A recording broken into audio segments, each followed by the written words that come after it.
All right, guys, we're back. But before we start, I just kind of want to um, dedicate this episode, I guess, to my nephew who passed um, this past Sunday evening, or not this past, but the Sunday before last. And just say that if anybody out there, if any Billiken fans, any fans that are listening to this show, um, are going through a tough time, or feeling alone, anything, our DMs are open. If you want to talk Billiken basketball, we don't have to talk about your tough times. We can always talk Billiken basketball. We're happy to be here, and in any tough times you may have.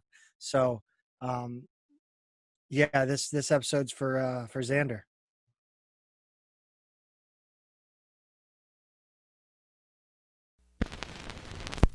Lofton with his team down by 2 to the corner. Caputo! No good! And it's over! St. Louis is going dancing. An unlikely run. Tying his career high. Victory was held. And here they come. The student section storms the court at St. Louis. Possession game.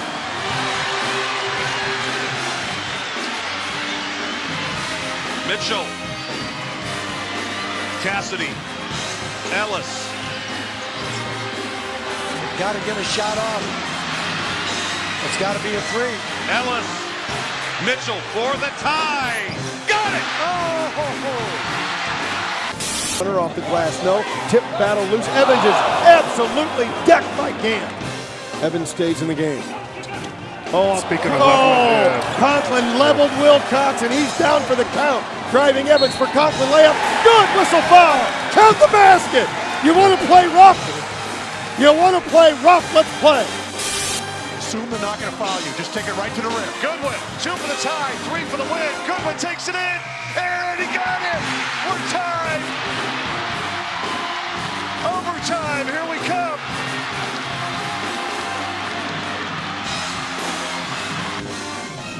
Welcome to the House that Rick Built podcast with your hosts, Colin Kessler and Zach Miller.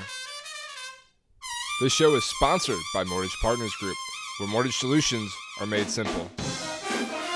Timeout on the floor. 68-46 St. Louis. This is Billiken basketball. Welcome back to the House that Rick Built podcast, brought to you by Mortgage Partners Group, where mortgage solutions are made simple. Give Jason a call at 314-422-0649. Back with episode number 80, another milestone for the House that Rick Built. I'm your host, as always, Colin Kessler, joined as usual by Zachary Miller. Zach, how are you doing? I'm doing all right. It's the same thing every time. I feel like, just trying to get through these uncertain times, if you will. Yeah, obviously, as you talked sure. about at the intro of the show, much like 2020 has done to a lot of us, it just keeps getting worse day by day. It just feels like this year won't give us a breath. And, speaking more generally, watching what's happening with colleges trying to go back to school right now, with fall sports, with a lot of stuff that we'll talk about in this episode, it's probably going to be just about as much of a downer episode as the last couple really have been. We've got a couple stinks. nice little things coming up. Yeah, we do have some nice things to talk about. It just feels like, per the usual. We're not going to discuss whether or not we think basketball will happen in this episode. No, I won't do that because you guys already know exactly what I think about that. We'll start here. If you wouldn't have been thinking, you wouldn't have thought that. If I wouldn't have been thinking, I wouldn't have thought that. Is that some deep comment, or were you just trying to be very straightforward? That's a reference. I was just referencing. Yeah, see, showing my age there, I guess in a good way, because it still means I'm young. I don't know, is that a bad thing, or is that a good thing to be aged like that? It doesn't matter. Irrelevant. It's a thing. Yeah, I guess it is. Talking about one of the positive things. Start this off. With one of the positive things, former Billikens soccer star, I guess star would be a fair term to use, Tim Ream is going back to the Premier League. I believe this would be his second stint, if I'm not mistaken. Doing so with Fulham. Fulham. Tim Fulham, baby. Fulham's going up. For those of you that don't know, Tim played from 2006 to 2009 for the Billikens. He played with the Chicago Fire, the New York Red Bulls, the Bolton Wanderers, which that right there is maybe Premier my League. favorite team name that I think I've ever heard for a lot of reasons, really. He was also, I want to say, maybe one of the most successful Billikens to play professional soccer, if I'm not mistaken. I don't know what the gauge on that would be, but he's had a very illustrious career, to say the least. It would be somewhere between him, Mike Sorber. I mean, we're talking you know, what do you call that? The newer era. We're not going to go back to, you know, the 70s and before. We're talking the new era. I would say it'd be between him, Vidal, and Sorber. Yeah, I mean, I would be lucky if I could Probably name, be you know, the entire roster for this current team. My soccer knowledge, as I've pointed out before, is just it's dismal at best. But this is a cool moment because for me, this is an education point because, as I've stated a million times, and I'll restate it again here, I don't know a lot about soccer. So understanding the Premier League and the importance of a team getting bumped up to the Premier League, how that happens, how that works, it's interesting. Now, I assume, based on the fact that we're having this conversation and you brought this to my attention, that it means that the Premier League season has just ended, likely, or close and to it. it'll start again in September. Yeah, well, it's a crazy, hectic schedule. Yeah. And I mean, soccer's really – I guess soccer was the first sport outside of the UFC to get going again. Overseas, soccer seems to be the one sport – well, really internationally, soccer seems to be one of the easiest sports for people to somehow socially distance and keep alive and going. So certainly, you know, one of It's really the bright only spots. sport overseas. I mean, in Europe, you have a little bit of rugby. But you know the smaller island nations like Australia and New Zealand have their, you know, Australian rules football is going again. Well, and basketball is a big New Zealand has international sport. rugby. Yeah, but I mean, Not it's to the hard level that soccer is, obviously. Indoors is difficult. Right. No, and again, it's not going to be to the level of soccer or football, depending on how you want to address it, since we're talking about a sport from overseas. But I mean, a positive thing here. And to get back to Tim Ream, you know, this is huge for him. He has, you know, stayed with Fulham through their relegation and from the Premier League. And, you know, he does draw a lot of criticism as not being, you know, maybe up to snuff for the Premier League, but I think he'll get his shot. And it was, if you guys haven't seen the highlights from the championship final between Fulham and, oh gosh, I can't even think of who they played. The goal, the first goal of the game was just absurd. If you're a soccer fan and you haven't seen it, go check it out on YouTube. Incredible goal. Couldn't be happier for Tim. You know, didn't get a lot of the accolades here at SLU, I don't think, that maybe he could have. I think it's a real testament to the love of the game and you know, the want to play and to keep going and to persevere. Yeah, I mean, that's an interesting conversation because I think, you know, you could branch that out from not just soccer. We've talked to a lot of guys that used to play basketball at St. Louis University. We've had a lot of great interviews. And I would say a large portion of the players, the former players that we have talked to, almost all of them have gone and played basketball overseas to a varying degree, varying in length, varying, you know, whatever. You know, this was brought to my mind again because I saw a picture of Cody Ellis that he reposted from some charity thing he was doing or what have you.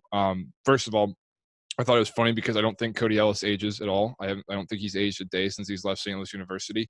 Not that I guess he would because it's been like 10 years. But that was funny, number one, for me.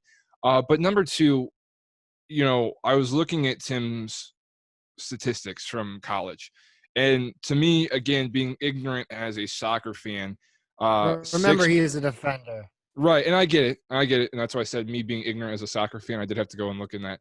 But 82 games played over the course of his career, only 6 goals in those 82. Again, you say he's a defender. This obviously wouldn't be his forte. There's, I'm sure, a lot of other stats that people could pick on. I wasn't going to come up here and just randomly start spewing stats from categories that I don't understand or get the relevance. Point being, what we've seen at St. Louis, if you're watching the Blues right now, the Blues are about to go, and if they're going to win this series, they're going to play 7. They're going to grind it out, and that's how every single series is going to be, and that's how it was last year.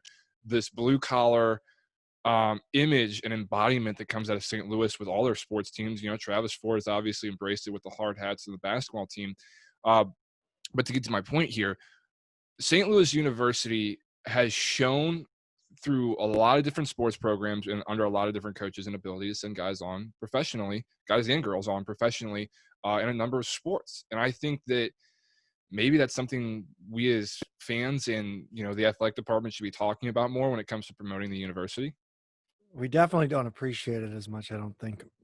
Yeah, I don't know. I mean, it's obviously not got the flash of being, in the NBA or something, but we got a lot of former guys that are doing pretty well for themselves overseas. So, anything else on this one? Well, just to bring up the pro thing, I think, soccer tends to get more, get more net positives out of their professionals because the professionals tend to come back to St. Louis. Right. Now it feels like basketball, they go away and they don't come back. Sure. The guys of the mid 90s, like T-Rob, Troy Robertson's still around. Anthony Bonner's around from the early 90s. He's still living in St. Louis. I mean, but those are St. Louis guys. They don't come back as often as the soccer guys do, I feel like. Yeah. Well, this kind of this bridges the gap, and we don't usually have these kind of smooth transitions, which of course I've ruined the transition by pointing out how smooth of a transition it could have been. But what we have here now in St. Louis is a little bit more certainty about a particular sports team. And I believe, if I'm not mistaken, we talked to Anthony Brown. He came on the show last summer about how this culture and environment might thrive or flounder in St. Louis with what is now, I believe it's St. Louis City.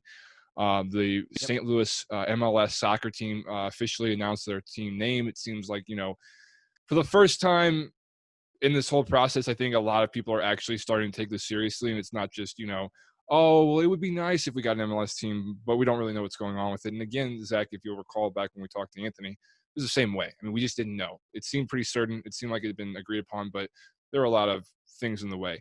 So now you've officially watched a professional soccer team come to town, set up roots, and begin to establish itself. What effect, if any, does this have on, one, the relationship with St. Louis University and professional sports programs around the country and around the world? And two, because this is the topic coming up, you talked about SLU having a monster recruiting year for soccer this year. Does that have something to do with the MLS? It might. I think what you're seeing is the idea that you'll have soccer players that are going to be able to put themselves in front of a sporting director or, I guess what you would call a general manager in other sports. Sure. And allow them to, maybe be given an opportunity that you might not get if you go to a school that doesn't have an MLS team right down the road. And this, I believe, is what the second major sport, I guess. Like baseball has the Cardinals, which hasn't necessarily worked out in that way. I guess it's kind of worked out in like an opposite way where we're getting like the sons of Cardinal baseball players. Right. In this way, I think you're going to see much more of players who want to be closer to, an MLS club and see it as an opportunity to advance their career for sure. Yeah, I mean, I feel like and again, I'm trying to not overstretch what I know and what I can speak to, but one of the things that was abundantly clear growing up in the St. Louis area, the St. Louis metro area, when it came to youth athletics all the way up through high school, is that St. Louis high school and really select club soccer is, I would say, almost nearly unparalleled across the country. I mean, some of the best and the brightest in terms of youth soccer stars are coming out of this area. Sure. Maybe Texas might be, the Dallas area. It's certainly up there, top 5, rivals top it. 3, very close. Definitely the Floridas and like the, the Southern Californias. But I mean, St. Louis has always been that way. It is rightfully so the first, America's first soccer capital. You have the rich history of the 1950 World Cup team, I want to say, that had 6 or 7 guys from St. Louis on it. But yeah, it's just a continuation of a tradition, and hopefully St. Louis University soccer and Kevin Kalish can harness that even further than they have already. Well, and Kalish is doing a great job. I mean, you look at this recruiting class coming in. You've got this Edward Mensah, who's supposed to be an absolute just baller. Patrick Weah, who's the nephew of George Weah, I believe. I don't have it right in front of me. I'd have to pull it up. Patrick Weah is the that doesn't even say. Why does it not say? I guess you want him to go under his own, go his own path. But Patrick Weah has he's out of the Minnesota United Academy. He's trained with Minnesota United first team. He's got lineage in George Weah and Tim Weah, both who played at very, very high level football internationally.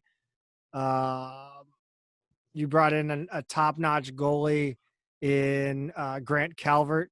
He's a KC Fusion, Generation Adidas, Sporting Kansas City Academy. It's good to see Kalish going out and trying to put St. Louis University soccer back on the map. Well, I think it feels like when you look at the athletic departments throughout the university that do get national recognition. I think the top 2, one, men's basketball has been doing, obviously, under the Majerus era years. Got a lot of publicity now under the Travis Ford tenure. Basketball is becoming a more nationally recognized sport, obviously. We'll talk about that in a little bit. The other side of this is you have both men's and women's soccer at St. Louis University, which I've known to be pretty, perennially a powerhouse in college athletics, period, for as long as I've been alive.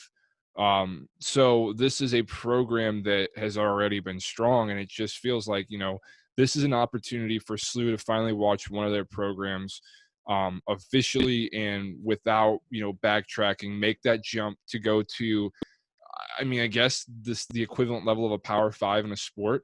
This is the jump that we've hoped that, maybe basketball would make if we make the move to the Big East and we have Rick Majerus for, a couple more years, that type of conversation where you're saying we're so close to jumping every time. I think soccer has really got a good shot at that right now.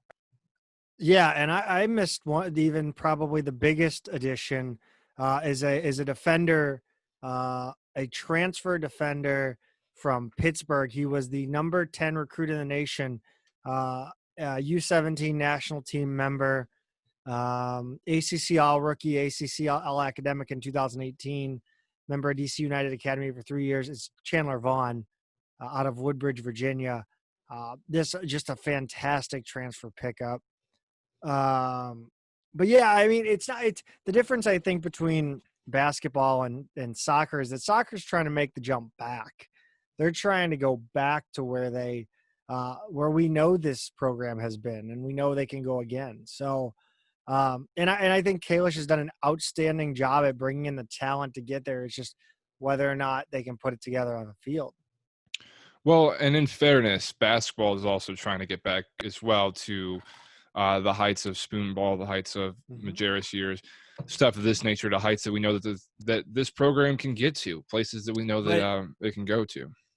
But I mean, if you look at it, SLU right now almost parallels exactly with UCLA basketball. SLU soccer and UCLA basketball are probably the most apt comparison that for some reason UCLA cannot get back to prominence, and SLU soccer struggles as well. Well, I would say that for anyone watching this or anyone paying attention to what's happening with St. Louis soccer, with the St. Louis City team, and obviously with St. Louis University soccer, both men's and women's, I think it's safe to say that there are good things happening in the area, and there's a lot of exciting potential, at the very least, for where these programs could go in the future.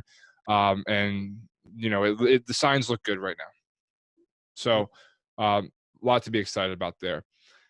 Bridging these two topics, how might you ask, could I possibly bridge fall sports and basketball? Well, it's just as simple. The president of the NCAA, Mark Emmert, has come out and said there will be no fall championships. But the NCAA is also still contending that March Madness is very much still on, and they have plans that are in place that they're working on, I assume, to ensure that March Madness will be played in March this year or this season. What a wild bubble that would be. What a wild two statements to put in kind of a very short span of time, where you go from, I apologize for my TV going off there. What a wild statement to make, where on the one hand, you've got the president of the NCAA saying, yeah, no, we're not going to do fall championships. We don't think it's safe.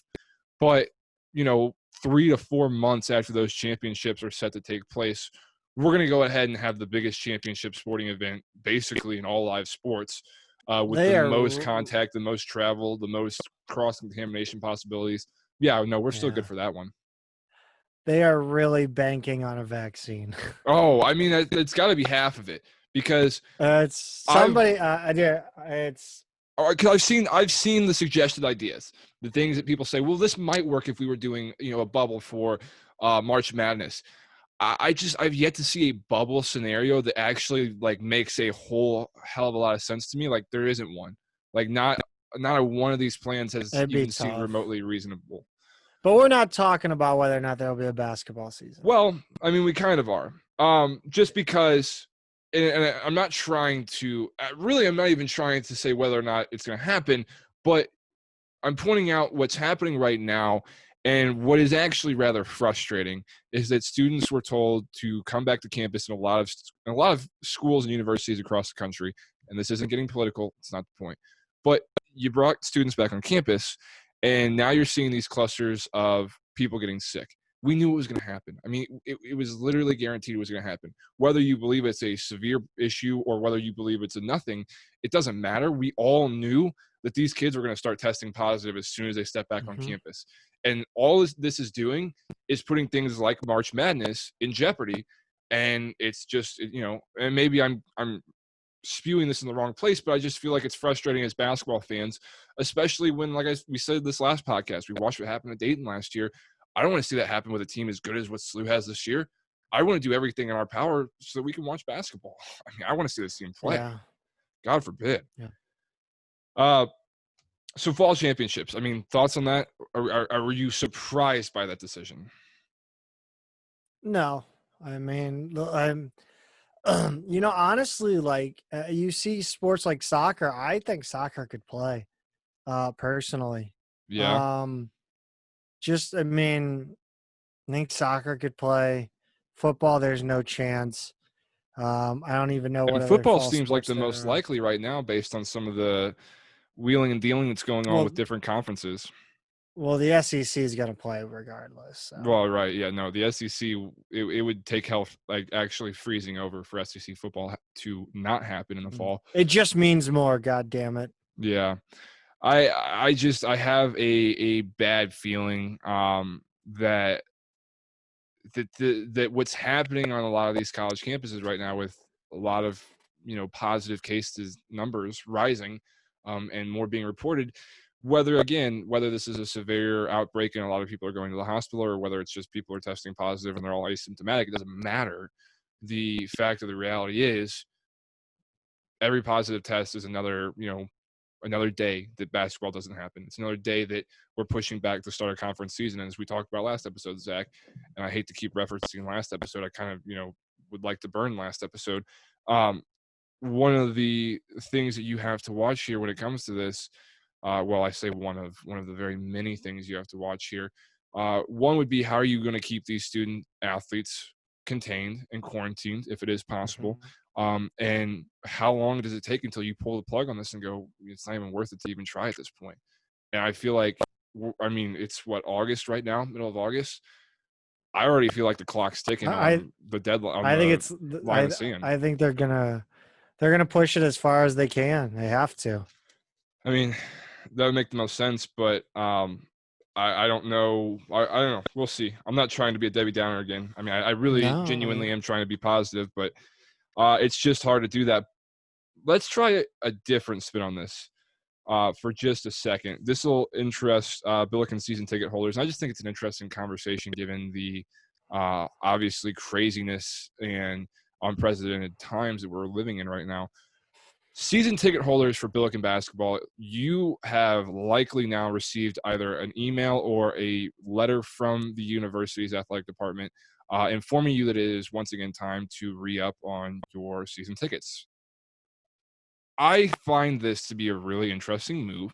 Not saying it's right, wrong, or whatever, but I find this to be a really interesting move when you consider everything we just talked about and the uncertainty of this season. Why are we talking about season tickets right now if we don't have a plan in place? There should be no reason that your tickets would be right. But my point would be, there's no reason that your tickets would be in jeopardy. So if they decide, 5 days before the season that, hey, we're going to play, it's going to be at a discounted rate, I would venture a guess that most of the people that have season tickets and that were intending to get them this year as well are going to have the money ready for that. So why charge them until you have something for certain in place? That's my question.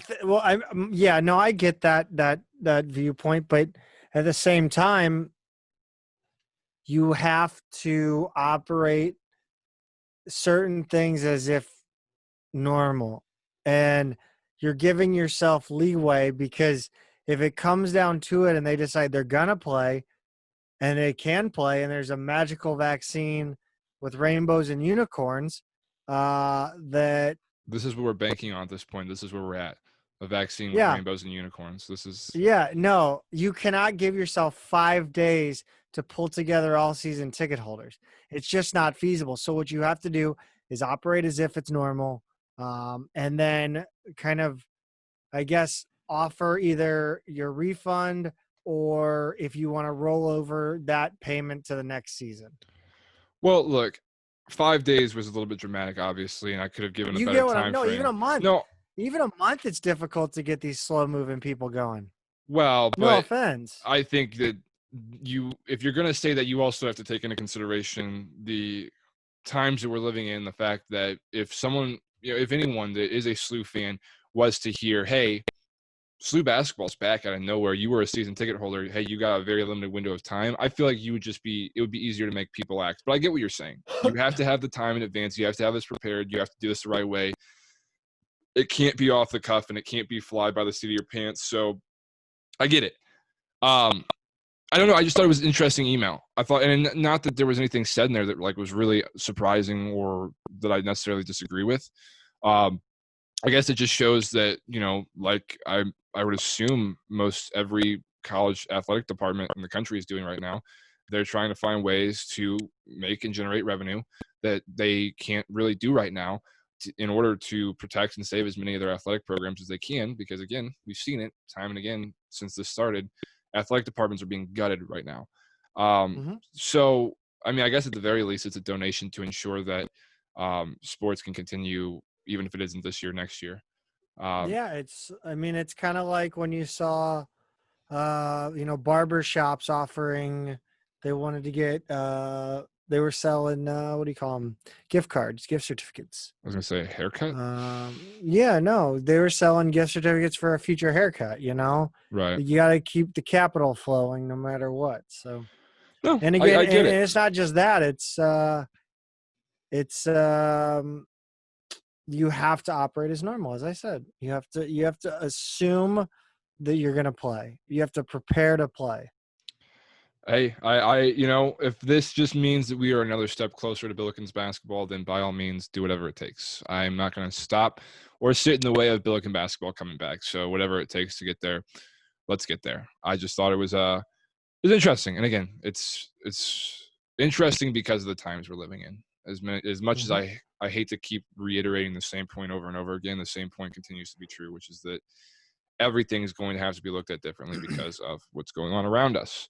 But there have been some recent developments, I would say rather shockingly, in terms of personnel for the Billikens roster.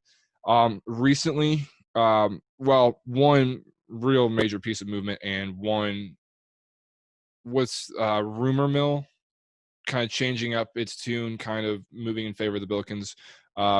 And that's in regard to Jordan Nesbitt. But we'll start with Philip Russell. I believe, according to Rivals.com, he's listed as a 5-star guard recruit. 5-star seems really strong. I don't think that's what I remember him being as, but he might be. But a highly regarded guard, highly regarded point guard out of Vashon in St. Louis. He's 5'10", 165, graduates class of 2020, class of 2020. He was committed to go to SEMO, Southeast Missouri State, and decided to forego that and is now walking on at St. Louis University. So, maybe a little bit of creative maneuvering with scholarship spots for Travis Ford and staff. He will walk on. Right. But you have to believe that for a player that was being recruited by another school and likely had other shots at playing opportunities, with the inclusion, I should say, of scholarship money, you would have to believe that at some point down the line, the plan is to make Philip Russell a scholarship player and someone that factors into the long-term plan. Sure. I think I imagine that would be the case. You'd see maybe the next season when, you lose Javonte, Goodwin, French. Right. Well, yeah, when you have the normal roster turnover that you're going to have with a 4-year program, you see spots open up, and if you've got a guy in Russell that you like, that you're very happy with, and the other nice thing about it is, so Yuri's going to be a sophomore. So if you redshirted Phillip, I keep calling him by his first name because I know him personally. If you redshirted Russell for his freshman year, brought him back as a scholarship freshman, his sophomore year redshirt scholarship freshman, then you have 2 years gap between point guards. So you've got 2 years of Yuri as a junior and a senior to train the next wave with Russell, and so on and so forth. And you start to see this kind of machine come together. I mean, kind of the old Majerus balancing of the classes that he did. Well, right. And this is, I think we've talked about this a number of times before as well, Zach, before everything broke down. I mean, we were really, I thought, looking at a Travis Ford team that on the court looked as good as they ever have. The offense looked like it had a clue what it was supposed to be, what it was supposed to look like, and how it was supposed to be run. With Travis, I think the one thing that we always know for sure is Travis can recruit as well as anyone. And Travis continues to recruit the hell out of the St. Louis area. So in terms of basketball, there's a lot to be excited about. And, who more could you be excited about right now than Jordan Nesbitt watching the Hoops mixtape? It's not a hoop. I think it was the Brad Beal Elite Challenge or whatever it was, but he put out a highlight tape, a day or two prior to recording this podcast.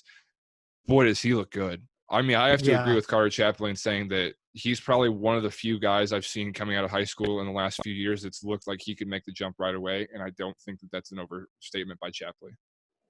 Yeah. We gotta kind of shit on Illinois fans, man. They are the worst when it comes to jumping into mentions of a player, aren't they? I'm just tired of, I have this conversation both with Mizzou fans and with Illinois fans. The thing is, Mizzou fans have started to kind of allow themselves to accept the fact that SLU is better than Mizzou. Illinois fans still, I believe, live under a little bit They're of still living on D Brown and right, yeah, exactly. and there's a high level of what's the word I'm looking for here, Zach? Disillusion. Yeah, delusion. Delusion. There you go. There's a high level of delusion with Illinois fans that that Illinois is better than SLU, and I point blank disagree. I believe community college was used to refer to St. Louis University in a tweet, which Well, is hilarious also highly Be- original. because U of I is Illinois community college. Really, I think it's ironic. I think, and maybe we've said this before. God, I feel like I'm repeating myself with everything we say on this podcast. Oh, we now. always are. I think if you remove Mizzou from the Arch Madness Challenge or whatever, the arch rivalry or whatever that is every year at Enterprise Center between Mizzou and Illinois, if you took Mizzou out, put SLU in, that would be a better game, a better rivalry, and a way more exciting environment than watching Mizzou come in. And Interesting. I mean, they beat Illinois last year, but they just always show up. Like their fans just kind of show up because it's all they really have. so then we'll make it a round robin. We'll just do everyone plays everyone. I've been calling for a SLU, Mizzou, Illinois, and maybe Loyola. We'll throw in Loyola. We'll call it a. Loyola might be a weird one. I mean, if you're gonna That's a weird one, but I would say Loyola, then I feel like you have to go down to like either Missouri State, SEMO, or somewhere else. I thought SIU Carbondale would be. But you're pulling too many from the wrong side of the river, I guess. SIU Carbondale is. I mean, you've got two Carbondale Illinois would be a good schools, matchup though because they came to Chaifetz last year and didn't look terrible. No, they didn't. I wasn't there, but I watched the highlights. To catch you up, for those of you that don't know about the recruiting of Jordan Nesbitt, some of the top teams that are looking at him right now, and again, Zach, I kind of alluded to this earlier. Recently, it feels like within the last 4 to 5 days, all of a sudden it seems like Jordan Nesbitt's top attraction, top place that he's really looking at is St. Louis University. It seems like we might be the front runner right now. Knock on wood, not trying to jinx it or anything. Right. All of a sudden, and I think it was at least 2 or 3, like you said there, Zach, crystal ball articles where people are like, oh, I'm looking at my crystal ball. I'm the big, college hoops analyst. And all of a sudden it's like out of nowhere. And I say out of nowhere, I mean, Jordan Nesbitt, a local kid. You would like to think that Travis Ford would be able to pull that in and make it happen. The chatter has come out of nowhere. It has. It was very quiet. It was quiet. And the vigor to the chatter is much more intense. We quietly knew that Jordan Nesbitt was high on St. Louis University, and St. Louis University was high on him. But the national writers are starting to wise up to this, and I think they're flipping those crystal balls. Yeah, and I think, for anyone that listens to anything that Pistol Peter says or anything that's written on the message boards, I think that we as diehard fans can all just agree that we knew that this would happen at some point, that there would be a high level of interest and back and forth between Nesbitt and St. Louis University. Mm-hmm. What it all comes down to is, can Travis Ford seal the deal? That question is made more interesting when you look at some of the names that Travis Ford's going up against right now. So SLU, obviously, like I said, according to 247sports.com, SLU is listed as the most interesting, or the offer that Nesbitt is most interested in right now. Nebraska, he's got a warm interest in that. They go by the hot, cold, warm scale here. So he's either warm, super warm, hot, or cold, super cold, not even, in the conversation. So Nebraska is warm, Illinois is warm, and Memphis is warm. So the 4 major competitors right now. There's a lot of chatter from the Memphis fans. They're loudmouths too, man. Well, Memphis fans are you got a always Memphis annoying. program that's really been getting a lot of attention, and it's really starting to make its way back onto the national scale on a much more regular basis. That helps when you have Penny Hardaway as your coach, but certainly nothing to be upset about. The things that stand out to me right off the bat, Nebraska's their roster outlook would have them sitting with 6 small forwards. I assume that means when Nesbitt shows up as a freshman, they would have 6 small forwards committed on their roster. Now, small forwards, who really looks at that position? You could play the 2, the 3, the 4. You get the point. Does that really matter? I don't know. I think it would certainly factor in. SLU is projected to have 3, while Illinois and Memphis are projected to have 2. So Illinois and Memphis would, by that metric, by that measuring stick, seem like they need them more. But I don't know. I mean, I'm excited by the way that Travis Ford is recruiting locally. Excuse me. He's stacking classes. He's stacking classes. He's preparing for the future, and he's showing you St. Louis fans that there is not going to be a down year. If Travis Ford can do anything about it, there will not be a down year in St. Louis basketball. I mean, this is exactly where we would love to be. This is exactly where we were begging to be, and this is exactly where we wish we could be after we lost Majerus. And it feels like we've finally reascended to that point where you can start to breathe again. You go, okay, now it's time to enjoy it. Now it's time to have fun. And then a pandemic hits naturally. Speaking of basketball, the last thing I want to talk on with basketball, a little conference news, a little conference information, and I'm actually very surprised about this announcement. Rhode Island, the Mitchell twins are, I believe, back eligible now. They were eligible and they were ineligible. Whoop-de freaking do. Yeah. I mean, I thought they would have to sit out a year. I'm not necessarily certain that I'm mad, that I'm sad, that I'm whatever about it. I don't think they scare me, nor does Rhode Island really scare me this year. I mean, if I'm being honest, I look at the Billikens the same way I look at the Blues right now. The only team that can beat the Billikens, excuse me, too many B teams. The only team that can beat the Billikens is the Billikens. If they show up and play how they should play every night, how they're capable of playing, I really don't care about any team in this conference. They're going to lose the games they're going to lose. But we definitely don't. Teams. We worry about our game, and that's where you want to be as a program, when you're worrying about your own game more than what's the other team's going to do. So that's how we lived for those years under Majerus. Yeah. Well, I mean, we didn't even really – well, I mean, I was going to say we didn't really care about our conference, but we did because we were watching our conference grow. That has since kind of reversed. But, no, I think that, you know, what this continues to show is, unfortunately, we might see one of the best, most competitive, most intense and exciting years in A-10 basketball completely squandered because of a pandemic that we have no control over and that, you know, the A-10 really has no control over. So, you know, I guess he just gets back to pray for the best, you know, hope for the best and hope, you know, the positivity coming from the NCAA right now in regards to March Madness will carry over into conference season and the conference tournaments.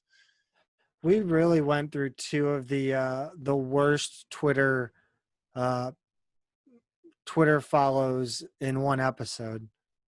We went from the Mitchell twins' mom and Illinois fans. Yeah. Yeah. I'm trying to think if there's anyone else. Ryan Puelo, who's certainly up there as a we're gonna call him Puelo because I'm so happy you mispronounced his name because he doesn't even deserve to have his name.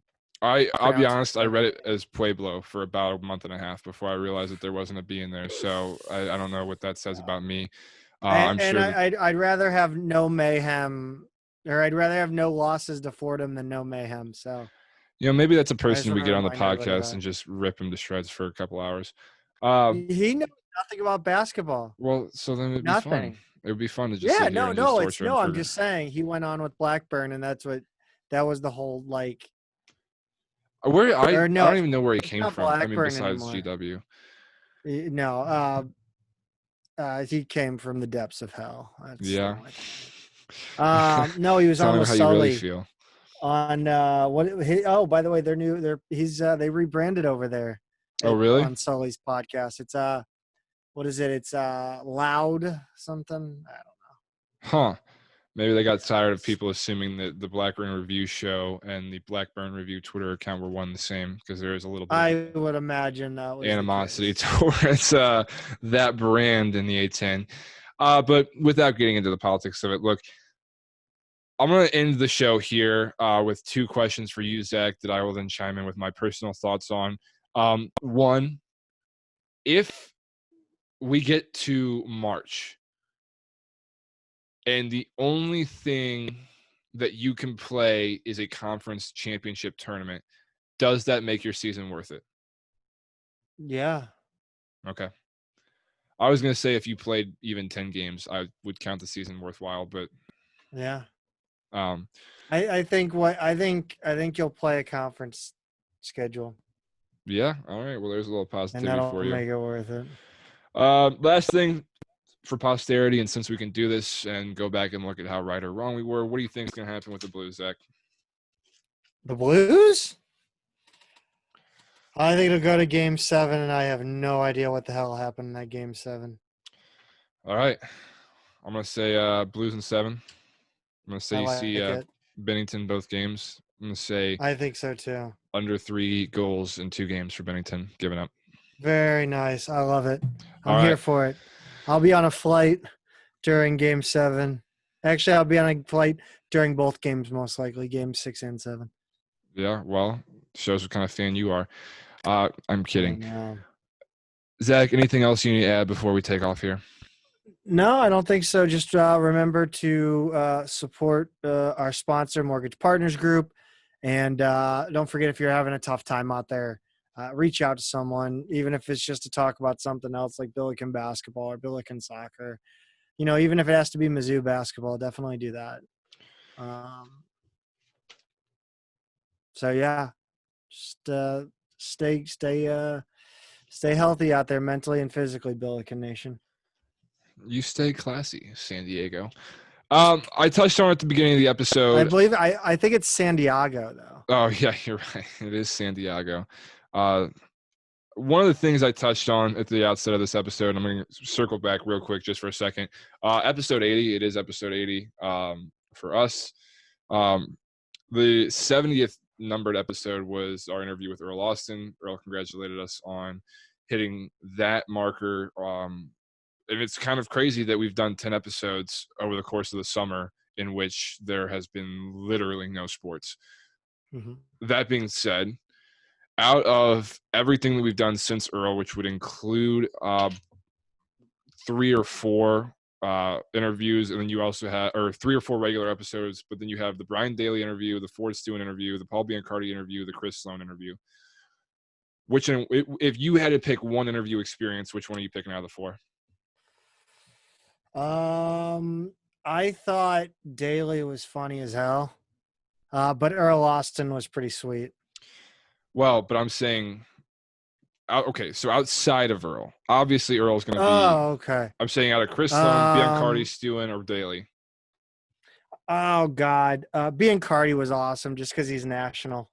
See, that's what I was going to say. But I think the candor with which Brian Daly spoke was something I thought we had seen on this podcast, and then Brian Daly came on and I realized we hadn't actually seen candor at all. And that is why I called Brian Daly. Hopefully we get more of those soon. Yeah, no, we're gonna work on that, and hopefully we're gonna find out some ongoings within the basketball program here soon. That's Boy, that would be nice. A little teaser. In the meantime, you can go check out, I believe Tom Ackerman has Travis Ford on the Drinking in the Garage or whatever that afternoon drinking show is. I say drinking show like I'm trying to drag Travis Ford. Obviously, that's not what I mean, but you get it. Tom Ackerman has Coach Ford on that show, so I'm sure that there's a lot of tidbits from that we won't be able to talk on because we're recording immediately after that. But go check that out as well if you're looking for new Billiken content. I think that's about it. Thanks for listening, guys. Check back next time for more content.